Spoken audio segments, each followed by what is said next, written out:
Hi. I know I'm probably gonna regret this, but whatever. I don't care anymore. I'm Huwag really ka the one nang who's umasa for pa life. na mababalik ang dati. This is my form of closure. Dahil I dalag wanna na talk to ako you in sa lahat person, ng but mga the last time I saw nangyari. you was Ay, right through me. huwag ka nang umasa pa na mababalik ang dati. Dahil dala na ako sa lahat ng mga nangyari. Hindi mo ako masisisi kung bakit ganito na ang gusto kong mangyari.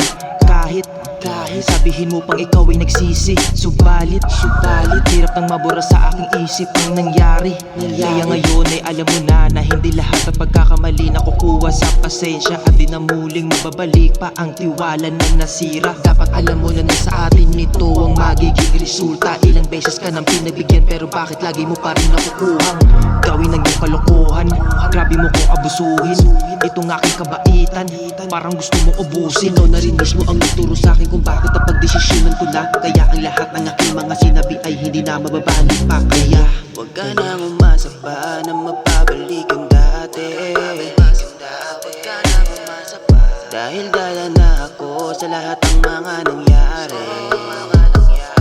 Di na madadala pa sa usapan kahit na iyo pa yung pagpilitan. Alam mo na sana na posible na mangyari to bago mo ginawa ang iyong mga kalokohan. Pasensya ko'y dinala sa sutulan. Ako lang din ako at nauubusan din ako. At wala na akong planong ikibalikan, kaya wala nang babalikan. Tapos na ako sa iyong magpakatanga at sawa na ako sa lokohan. Kaya kung akala mo kawalan ng tulad mo, nagkakamali ka dyan. Tanga na lang ang babalik sa'yo at hindi ako isa dyan.